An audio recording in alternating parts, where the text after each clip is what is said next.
Nous sommes sans doute en train de vivre la fin de l'hégémonie occidentale sur le monde. Nous nous étions habitués à un ordre international qui, depuis le XVIIIe siècle, reposait sur une hégémonie occidentale, vraisemblablement française au XVIIIe siècle, par l'inspiration des Lumières, sans doute britannique au XIXe grâce à la révolution industrielle, et raisonnablement américain au XXe, grâce aux deux grands conflits et à la domination économique et politique de cette puissance. Les choses changent. Et elles sont profondément bousculées par les erreurs des Occidentaux, dans certaines crises, par les choix aussi américains depuis plusieurs années. Et puis, c'est aussi l'émergence de nouvelles puissances dont nous avons sans doute longtemps sous-estimé l'impact. La Chine au premier rang, mais également la stratégie russe, menée, il faut bien le dire, depuis quelques années avec plus de succès.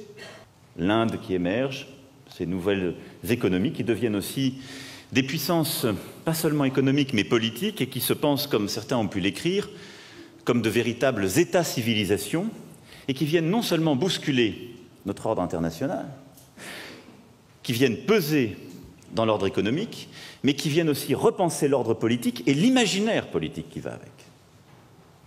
Tout ça doit nous poser des questions profondes. D'abord, me faire constater que les habitudes, les dogmes qui étaient les nôtres ne sont plus valables. Nous devons être conscientes que l'Europe n'est plus le principal interlocuteur de l'Afrique. Si nous voulons continuer à avoir cette relation privilégiée avec elle, nous devons changer de méthode. Flexibilité, rapidité, efficacité, voici comment utiliser nos instruments de financement pour soutenir les solutions africaines.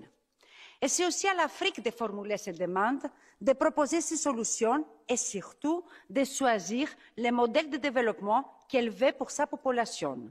La brutalité, la prédation, le néocolonialisme, les méthodes utilisées par certains partenaires de l'Afrique ne sont pas les nôtres. C'est clairement dit. À vous jeunes de vous décomplexer et réfléchir à de nouveaux concepts, à de nouveaux modèles adaptés à notre environnement. Il est temps de sortir du mimétisme et de profiter des errements des autres pour prendre votre liberté.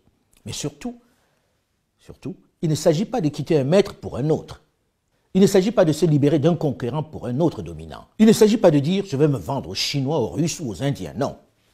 Il s'agit de tracer sa propre voie, sans complexe. Le monde vous appartient et le ciel seul est la limite. Faites de ce siècle celui du réveil de l'Afrique, afin que dans les prochains, on puisse parler de l'ère africain.